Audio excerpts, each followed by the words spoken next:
everything he does, like, he has a purpose to it. And sometimes, like, when you're young, you're like, what the heck are we doing this for? Like, oh my gosh. But like, there's a method to his madness, and I appreciate it so much. And it put me in the best shape of my life. And I don't think I will ever run out of like endurance ever again. I think I'll be 80 years old and I'll still be in pretty good shape, even if I don't do anything. I'm getting fit right now just talking to you. Yeah.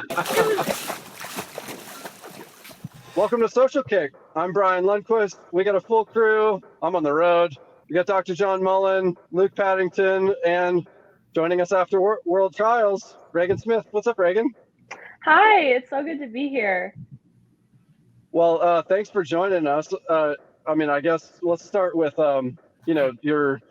what you accomplished last week, making the World Championship team in a few events, and honestly having a great showing there. What was your reaction to the meet on the whole? I think I was really pleased with my performances overall. I think it was really fun to get back to racing long course after having, such a long college season and doing so many short course meets in a row. It was really fun to get back to, I'd say, my favorite type of racing. And yeah, it was a great time. It was fun to see a lot of friends that I haven't seen in a long time and just kind of catch up with people and get some good racing in.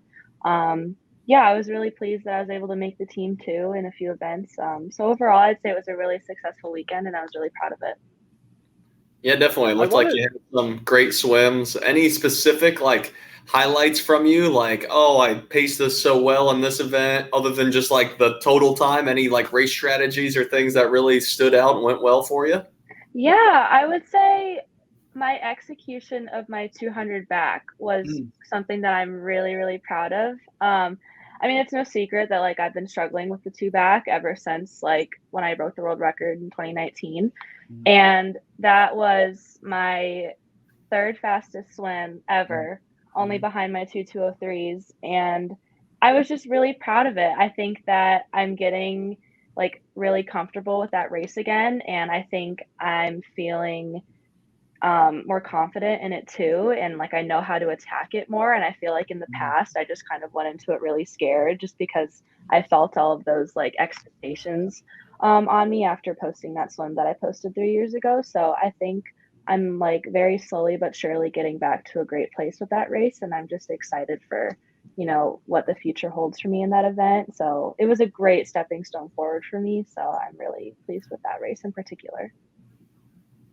There was something you said last week about that race that really struck me in one of the post-race interviews that you gave. You were talking about how that world record swim has kind of followed you.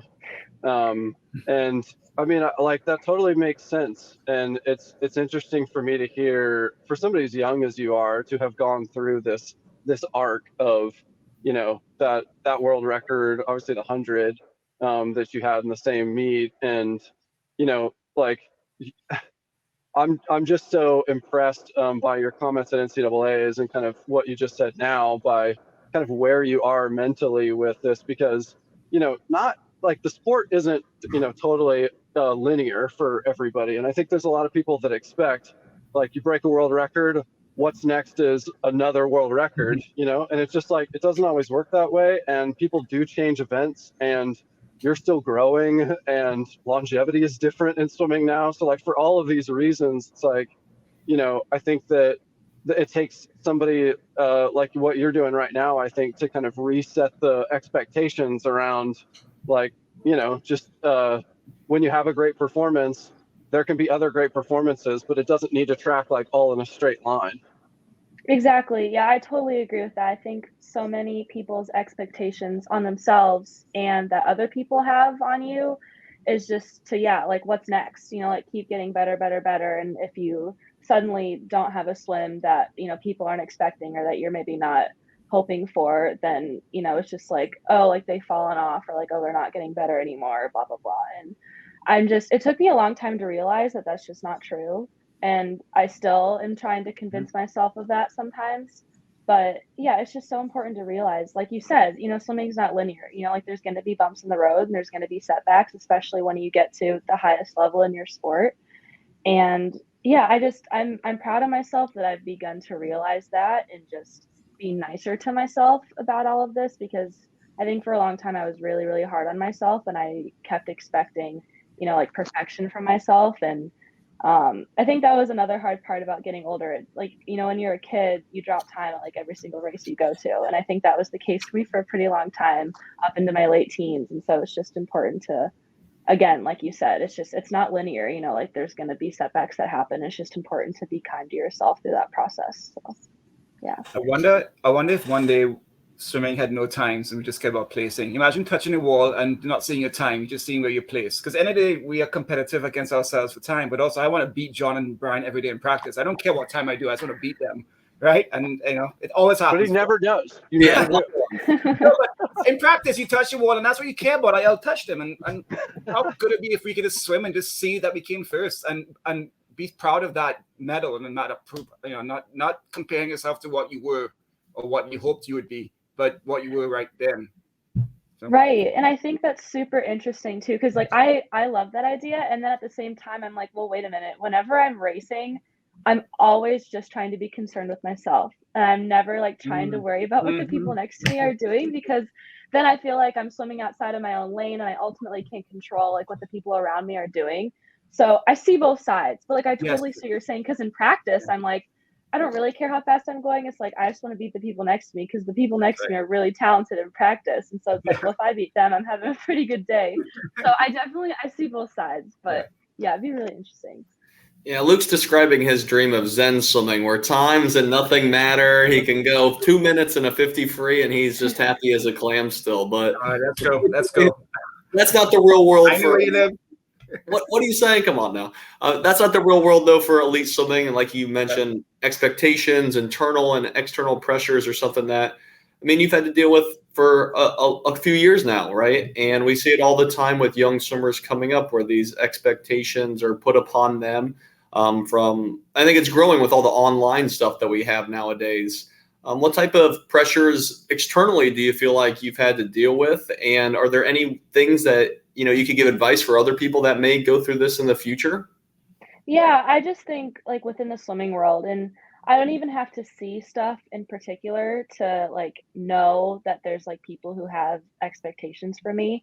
And I feel like honestly, most of the expectations that I've struggled with are like internal, and it's like I tell myself that like people outwardly are expecting XYZ of me, when like in reality that may not be the case. And I think the way to kind of combat that and get through that is just like a lot of positive self-talk, a lot of just like the only thing that matters is like what you believe in yourself.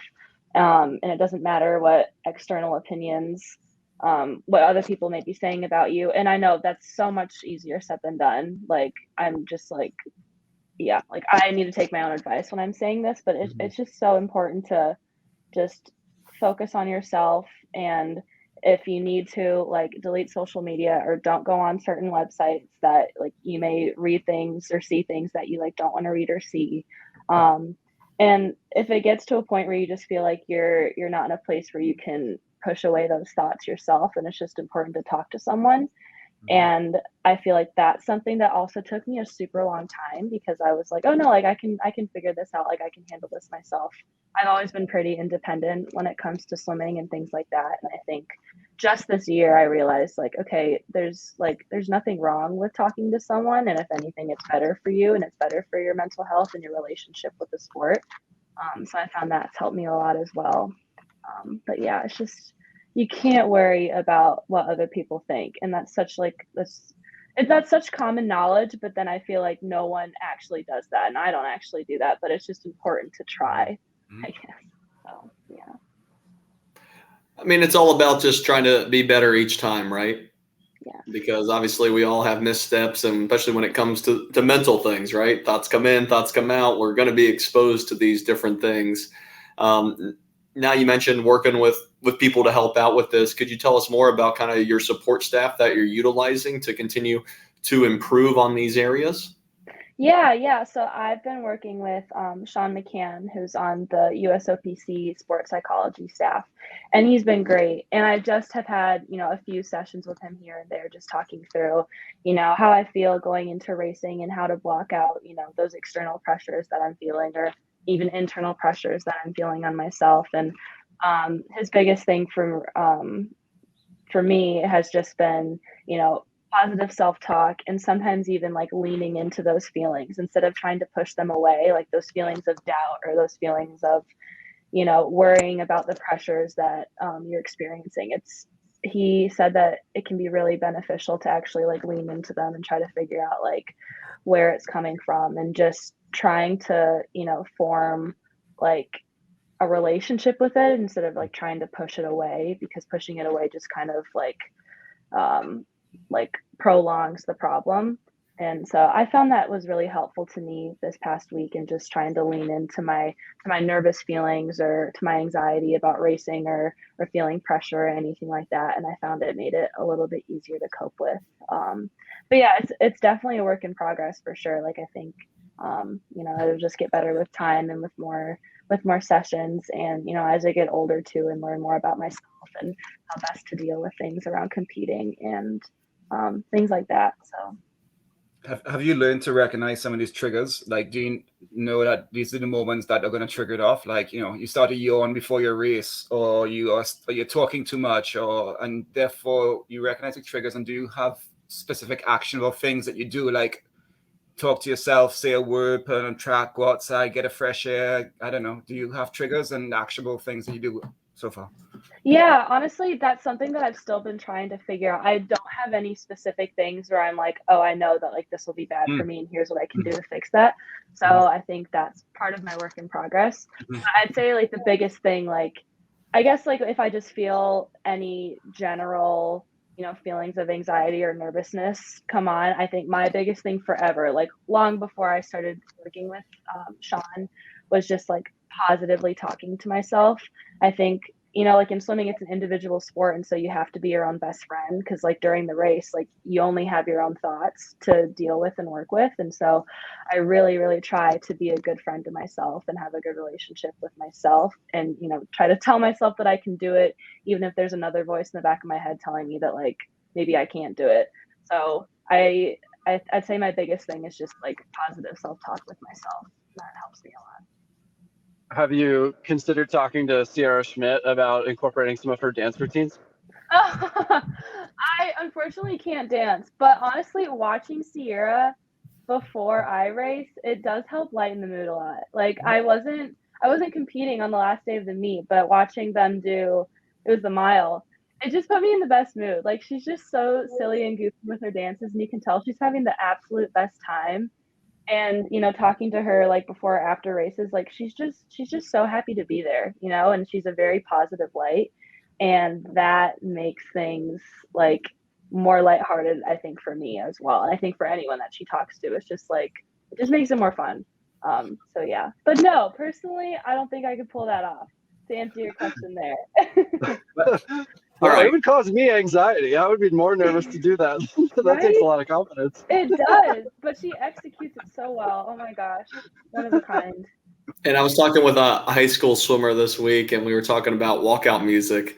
And I was talking about how way back when you had the list of songs that you had to choose from for walkout music, because there wasn't all these streaming service. Because she was like, oh, what was your walkout song? I'm like, I think it was something cheesy like Vanilla Ice, just because there was like nothing else that was entertaining at all. So Luke, what would your walkout music be? Okay. We had Mortal Kombat. It was like show in the 90s. And we had this big ghetto. We walk on deck. We were such geeks. It was terrible. But honestly, okay, Usain Bolt, we haven't had Usain Bolt on the show, but we had Atto Bolan on the show, another track star. And I swear that Usain and both Atto make an effort to be that, bravado, point to the camera, smile. And as soon as the starter says, take your marks, you see Usain go from this to woof. And so he knows that's what he controls, adrenaline rush. And adrenaline rush, that's all the energy going. And he does that. He trains. And Atto is the same thing too. Atto will be flexing and doing this and that. So, but it's something they work on. They work on all the time. So, yeah. I wish I had that guts. I would want to vomit before the block, so be yawning or something normally. Right. I wouldn't want to vomit behind the blocks if I had to do the 200 fly, that's for sure. So, Oh my god. Anyway, that's crazy. And people always tell us about how hard the 200 backstroke is long course. I remember that, but man, so I don't envy your events. We're all sprinters, so 50 free, and that's it. Yeah, well, you're 50 you gotta spend backstroker. some more. Yeah. Thank you, but not quite. I don't know. Yeah, I'm more, but yeah. All right, so let's talk about Worlds. It's kind of an interesting Worlds, and you've got some Aussies that have pulled out, and you've got the FINA ruling on the Russians and the Belarusians not being allowed at the meet. So I don't know. What are your thoughts kind of going into Worlds? Is it like, same mantra of I'm in my own lane and, just focused on Team USA? Does anything feel different heading into this Worlds versus, another big meet? I felt like such an immense sense of like relief making this team, and like going to Hungary and going to Croatia for training camp is just so much fun. And like I almost view it as like a really fun vacation with all of my friends. And that's not to say that like I'm gonna take nothing seriously and I'm just gonna goof around the whole time. It's like that's not true. But I really just want to treat it like it's a super fun experience with a bunch of my friends. And I always say like, making the team is the hard part, absolutely. And then going to the meet and being at Worlds or another big international meet is like the big fun celebration. And I feel like that takes a lot of the stress off of it and just lets you go out and race and do your thing and just have fun and be a member of Team USA and represent the country as best you can. So I would say I've been feeling like more of those feelings than I have in past meets. Just because I feel like before it's like I was just putting so much pressure on myself. Like before 2019, for example, I just so desperately was like, I have to medal. Like I didn't medal at my first World Championship meet. And like all I want to do is win a medal. And I'm so nervous that like I'm not going to win a medal and I'm not going to contribute to Team USA's medal count. And like I'm just like I don't deserve to be there and blah blah blah. Like I just remember having all those feelings of like I don't deserve to be here. Like oh my gosh, like I have so much work to do and I only have one chance to do it because I was only swimming the 200 back at that meet. And so now it's just like I don't want to feel like that anymore. It's like, you know what, like I've done the work, I made the team, and like I just want to have fun and celebrate. And I think with that attitude, the work will take care of itself at that meet. So I'm just trying to enjoy my time and enjoy getting to see some friends who I don't really get to see most of the year. And yeah, I hope that's a good attitude to have. We're going to see, because it's a new feeling for me to have about international meets like this, but I have a good feeling about it. So I guess we'll see. Yeah, we hear it more and more. I just want to have fun. I think we've had multiple interviewees say, I just want to get out there and have fun. Looking back at your top swims, do you feel like before behind the blocks you were having fun or in a different state? Or is that just, you just want to make sure you don't go the other end of the spectrum of being, too anxious or too nervous? Yeah, I think with my like personality, I've always been like pretty tightly wound before races. And I think it's really interesting because a lot of my very best times in like the 100 backstroke, for example, are relay leadoffs. And before relays, I'm with three of my like very good friends, doesn't matter who they are, but yeah, on the medley relay. And I'm just like, I'm goofing around with them in the ready room. I'm having fun. I'm laughing. I'm talking. And I'm more relaxed. And like, I'm still in game mode. And then like, when the whistle blows, kind of like you were saying, Luke, like you just kind of change and you go into game mode. But yeah, then I'm like still able to have a great race, but I'm not spending as much time worrying about the what ifs, and like getting in my own head. And so I think that's really interesting. So maybe I'm like, honestly, I'm kind of learning some things as I'm talking to you about them right now out loud. It's just, it's good to, have your fun. And then, when it's time to be serious, but like, don't let yourself like get freaked out for too long, because sitting in that ready room for as long as we do at international meets, there's plenty of time for you to get in your own head and psych yourself out. And so yeah, I think me being like in relays, for example, it just allowed me to have so much more fun and then relax more and be more confident because I know I have a great team behind me. So yeah, I'm just like thinking out loud here now, honestly. I don't know if I kind of went off on a tangent there or not, but yeah, so. I'm surprised to hear the thing about the relay too, because I was trying to think when you're talking, would I be more nervous or feel the pressure on a relay for my country that I could, win gold for them or not, or individually when I've got these expectations? They're both equal pressure and expectations, and I'm glad to hear that you have the fun on the relay, because I think that's the more pressure environment representing your country. Yeah. So I mean, do, on your yeah. friends, maybe or not. Yeah, I do agree with that, because there is a sense of like, I'm not just swimming for me, I'm swimming Right. for the 3 people behind me in my entire country. And that's the case when you're doing an individual event as well. But I think with the relay, it can be hard because, like you have 3 people like right behind you or with you. And it's like, okay, like I want to get us off to a good start. Like I don't want to screw this up. Yeah. But at the same time, I know that the people on my relay love me no matter what, want the best for me, know that I've put in the work, and know that I'm going to go out and give it my very best effort. So it's like, whether the race goes super well for me or not, like on my particular leg, it's like, I know that they love me no matter what, and they know that I gave it my best effort. And I think that's something that I can, fall back on, and not like rest on that and be like, oh, I can have a bad race and that's fine. It's like, no, I really want to do my best.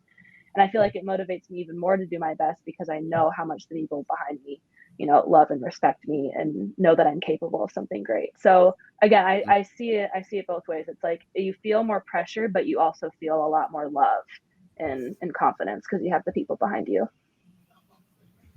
How much do I'm you just think? imagining you in practice. Yeah. Oh, sorry. Go ahead, John. No, I was just gonna say, I wonder how much like specific relay mates might make a difference in this. I'm like thinking about my past swimming experience and things like that, because we all have teammates that we know better than others, and especially with international teams, right? You might not know them too well, but you have certain people that probably can tell when Regan's getting nervous. Okay, I need to do something here to make her smile or get out of her own head a little bit there.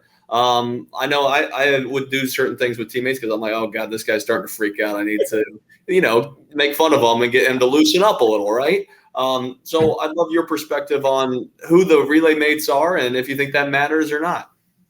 My mind went straight to Lily King, honestly, when you were saying people who can help you loosen up. And so that relay that I did in 2019, I was the only teenager. Everyone else, Kelsey, Lily, and Simone, were great veterans, had made the Olympic team before, were and still are exceptional athletes. And I just was like, oh my gosh, like I'm starting this relay. Like I just didn't trust myself. I was so nervous.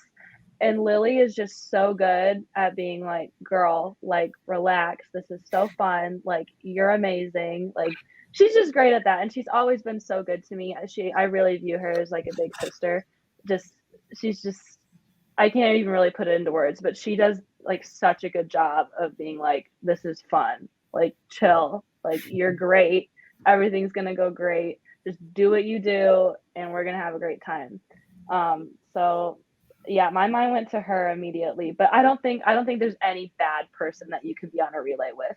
I enjoy all of my relays, and I do because they all have such different dynamics. Like the second you bring in like any different person, it changes the dynamic, but never in a bad way.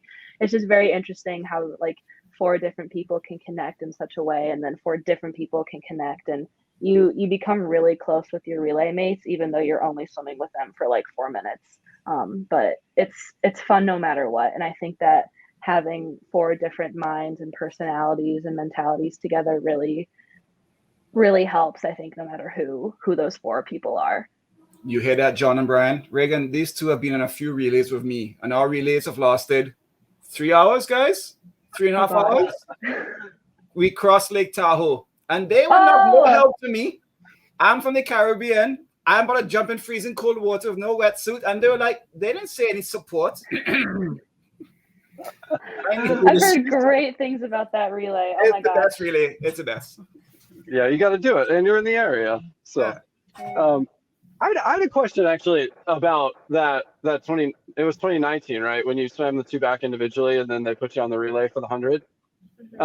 So, like, was that awkward at all with the girls, the women who swam the individual 100 back? Because I've heard some stories before of coaches' decisions on relays, and obviously, like, you got tapped on the shoulder because you had the hot hand, and it was the right decision. But is there any animosity or weird energy that happened? Was that troubling at all to kind of navigate that, especially being the young one on the team?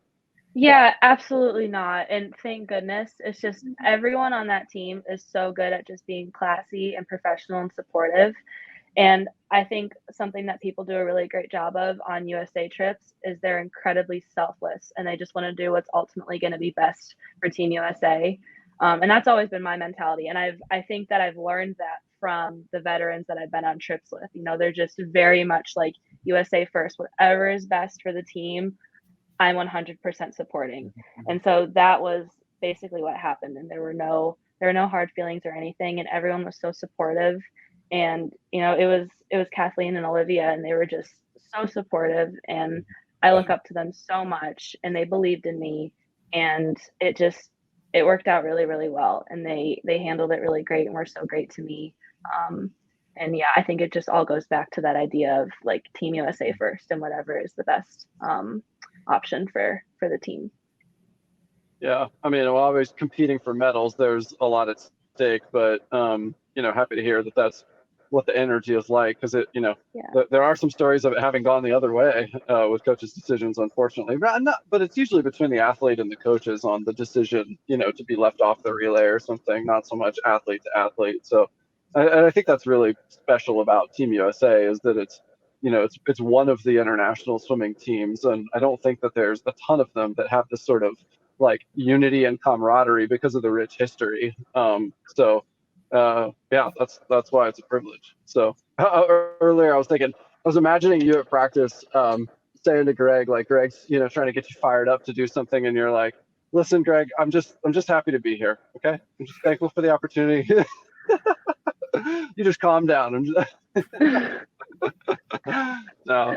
Anyway, so speaking of that, I'm curious about like differences in training, like what you were doing in high school.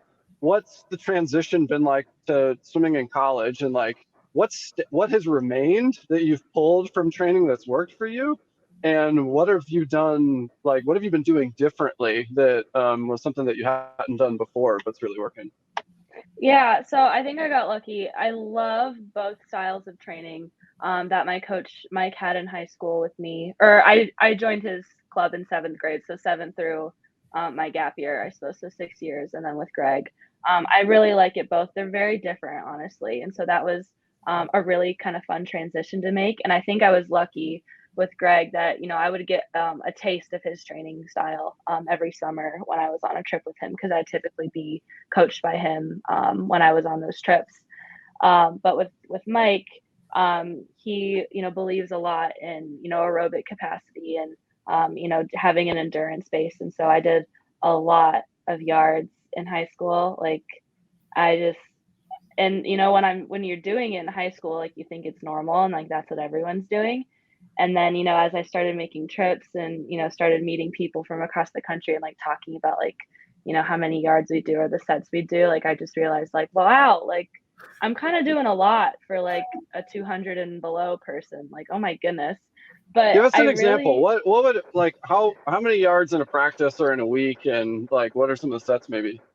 okay, like in a typical double day, we would like easily hit 15,000 yards.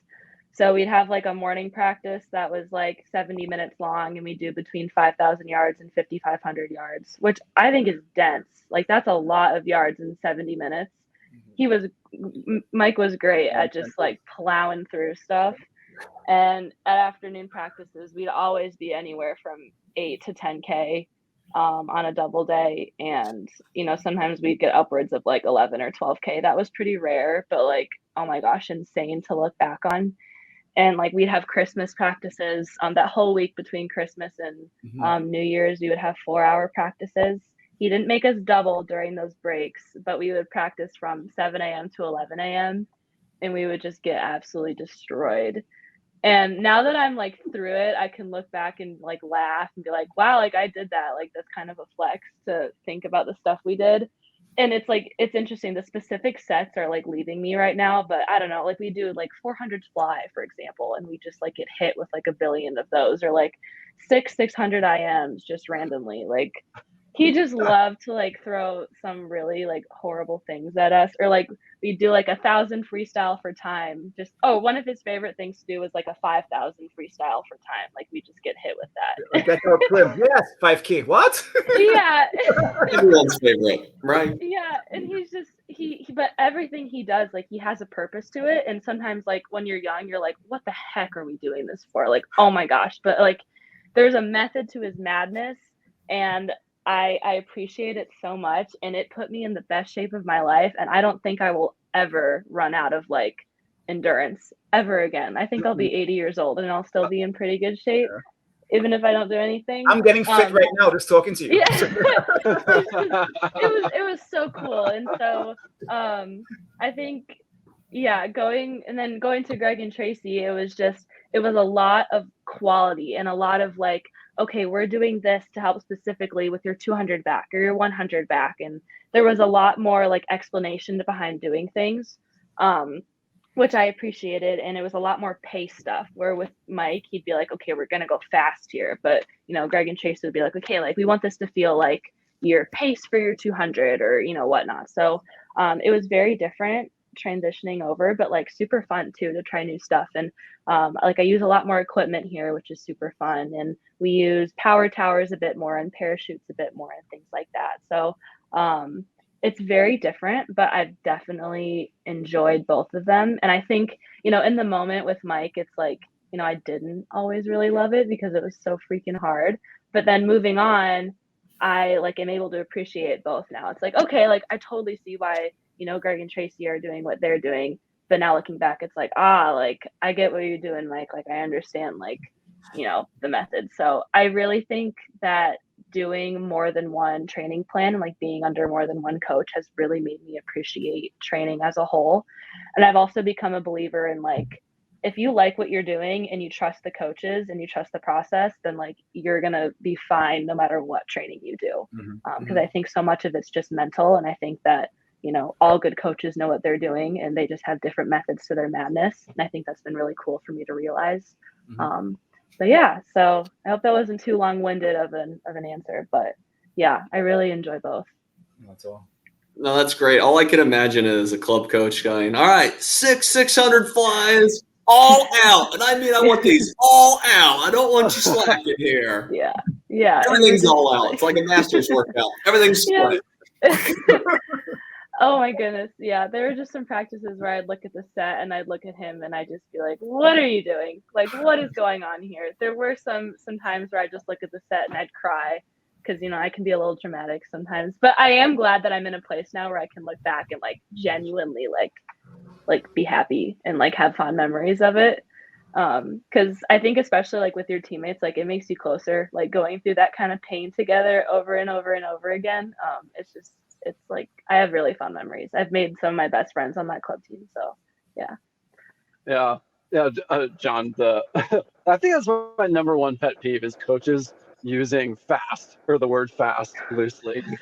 Like as you get like higher up in levels of swimming, I think you come to appreciate and like really not appreciate the sort of like nuances of riding workouts. Or like 10 100s and 110 sprints. I'm like, don't use the word sprint. People don't understand sprints. We're just bitter because our buddy who writes masters workouts uses the word fast because he was a distance swimmer. He's like, we're doing a bunch of fast 25s on 30. I'm like, well, we're not Michelangelo and we're not doing USRPTs, so they're not actually fast.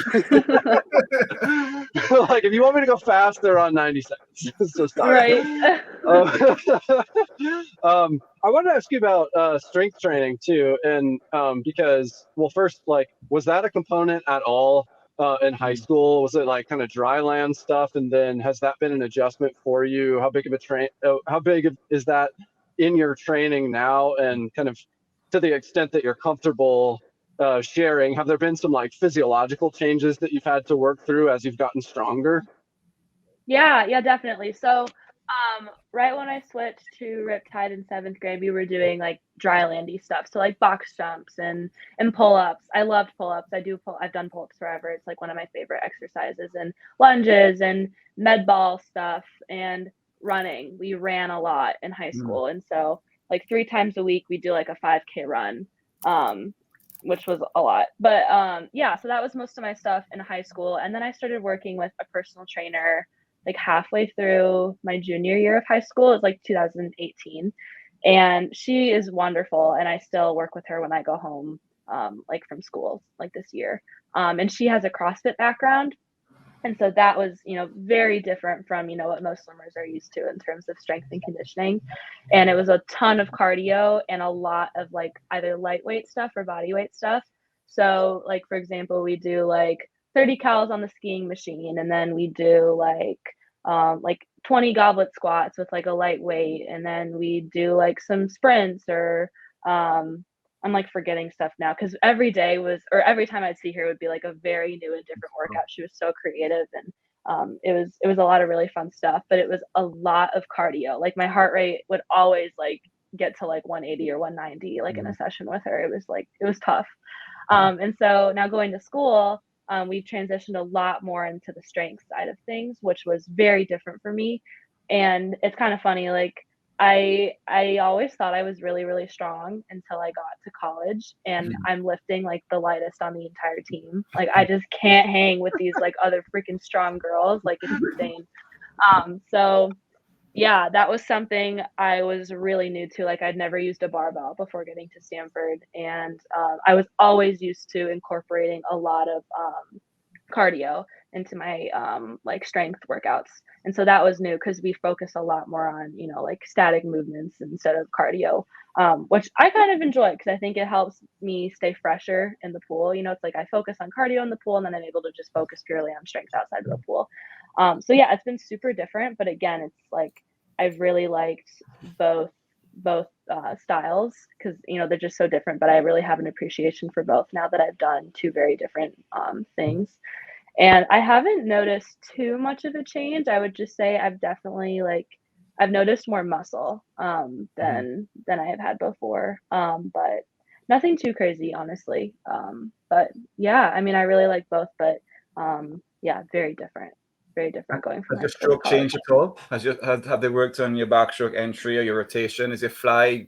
I mean, your fly is blowing up. Has your stroke changed much in the last 2 years?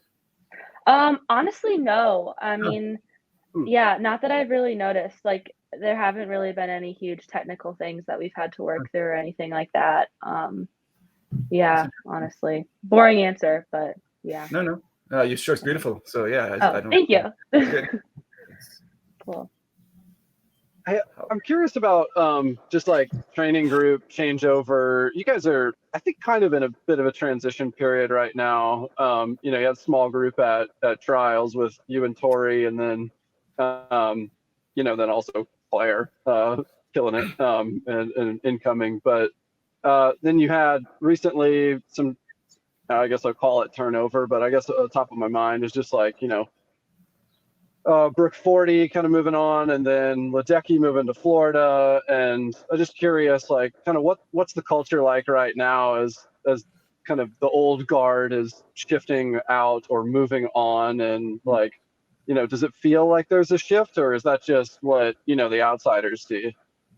Yeah, I would say for me personally, I feel like that's just like an outsider thing, and maybe that's partially just because I'm a freshman, and so we have a decent amount of fifth years, coming back for a new year. So, yeah, Brooke moving on was really sad because Brooke was such a great leader, and like we all love her so much, and she's still around, like she still hangs out with us, which is great. But yeah, like on the team, I would say it's really interesting just because our freshman class is like half of the team.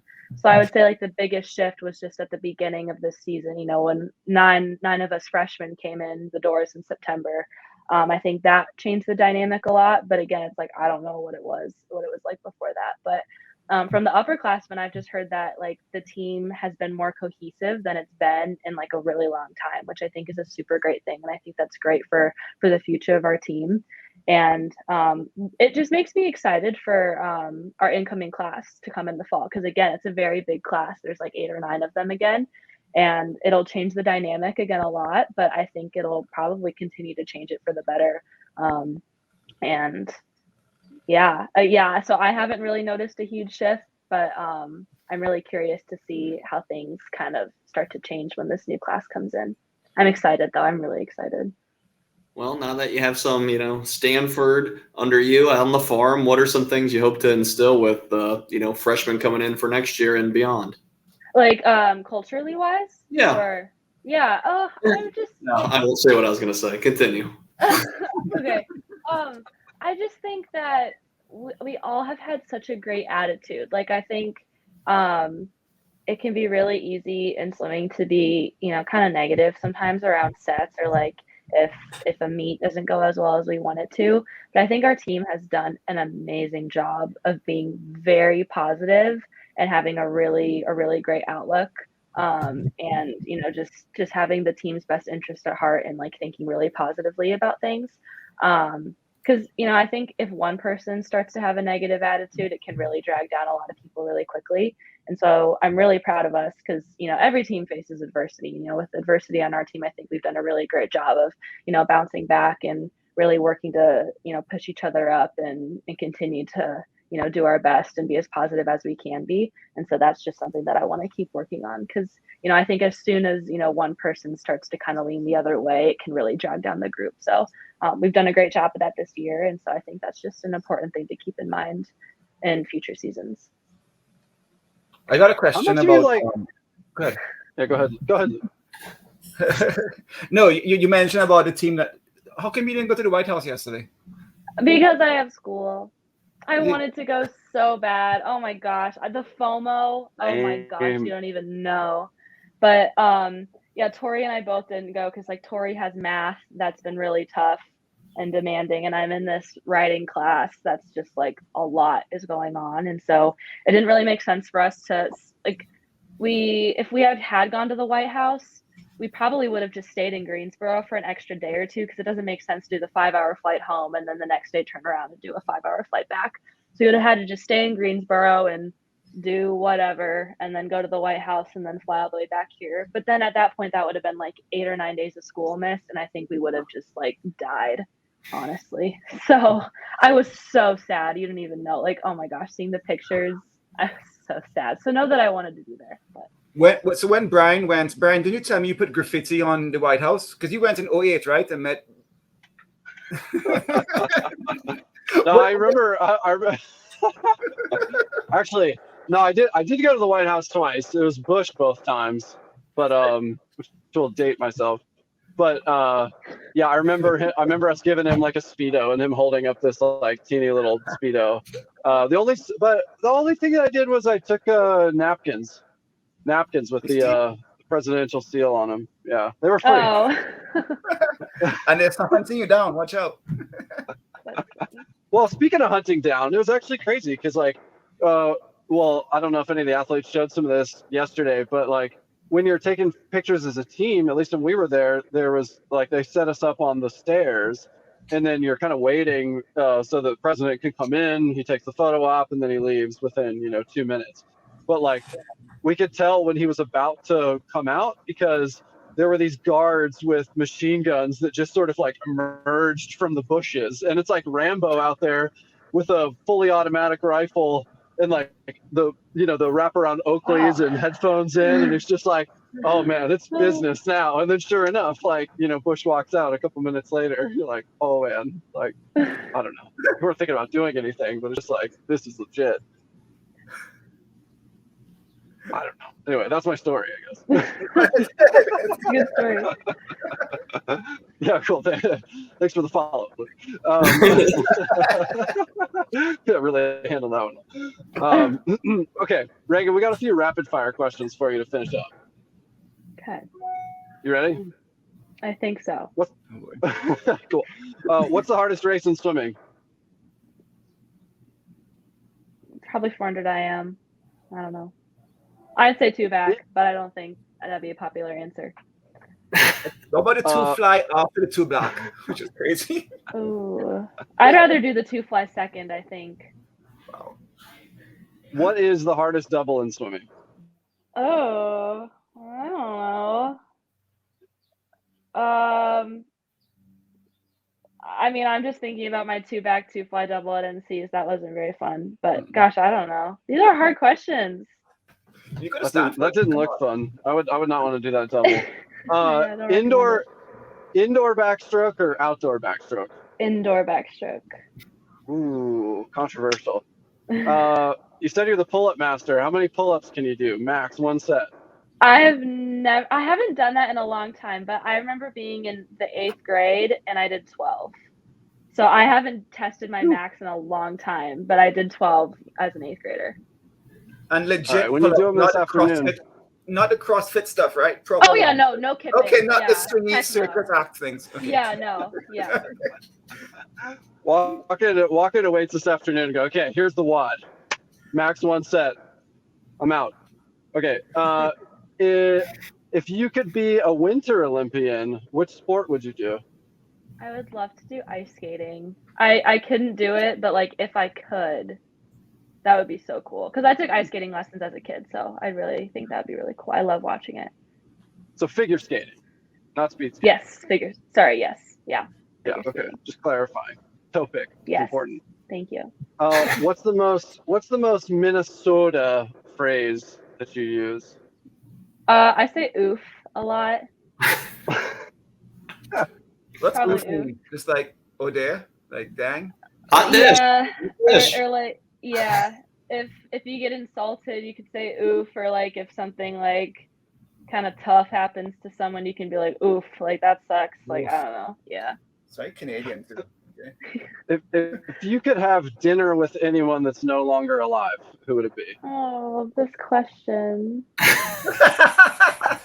That's such a classic question, isn't it? Okay, this probably wouldn't be my real answer because I'd want time to think about it. But I'm just thinking of Marilyn Monroe because of Kim Kardashian's Met Gala look. So I'll say Marilyn Monroe. There you go. Top of mind. Oh, you got to watch the Netflix, the Marilyn Monroe thing that just came out. I should. Yeah.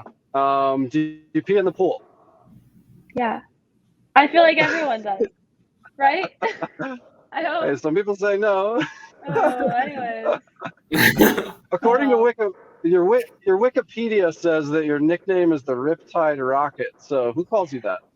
That originally came from, it was a 2016 Winter Junior National meet down at A&M, and it was the announcer. His name was Sam, and I'm terrible with names, so I can't remember his last name. He's an exceptional announcer. I'm sure you guys have heard him before. He's amazing. But he started calling me that because I had a really great meet. I won the 100 back, the 100 fly, and the 200 back at that meet at 14. And so then he started calling me that there, which was super cool. And yeah, so that nickname goes way back. Yeah. Does anybody else call you that, or was it just a? It was just him, and then like some random like media would pick it up, or some people on my club team would call me that as like a silly joke. But yeah, I don't know. None of like my friends call me that. Yeah, typical. Oh well, at least you can't pick your nickname. Don't ever be one of those people who chooses their own nickname. That's you don't want to be that person. All right, we'll end on this one. Do you do social kick? Oh yeah. Okay, I thought you meant this. I was like, well, I'm doing it right now. But you mean like actually like socially? It's a trick question. Here. Wait, so do you mean no, like actual social kick? Yeah. Oh, yeah, every and because day, yeah. Every day. Well, I asked the question because I laugh at I had a good interchange with Bob Bowman because he said that he doesn't believe in social kick once, and so I'm like, you got to do it. Everybody does it, right? And apparently Michael never did. We don't do it. He doesn't believe in it. So yeah. Yeah, I never did it in high school because my coach Mike was like, nah, like when we kick fast. And at we got Stanford, 20 grand to do still. There's no time. Exactly. There's not enough time for social kick. But yeah, with Greg and Tracy, they do fast kick too. But every day in warm up, we do some social kick, which is super fun. Nice. I love it. Yeah. Well, I think it's a good place to end it. Regan, thanks for hanging out with us. We look forward to watching you at Worlds in a few weeks. You got some finals to take before then, but all the best to you, and keep on the great trajectory. It's been fun hanging out. Thank you guys. Thanks so much. I had a great time. That's it for this episode of Social Kick, and we'll see you next time. Hey everybody, thanks for hanging out with us. If you're enjoying Social Kick, tell your friends about it, and be sure to tell us what you liked by leaving a comment, and subscribe wherever you get your podcasts. Follow us on Instagram, please subscribe to our YouTube channel, The Social Kick, and you can find all of our content on our website,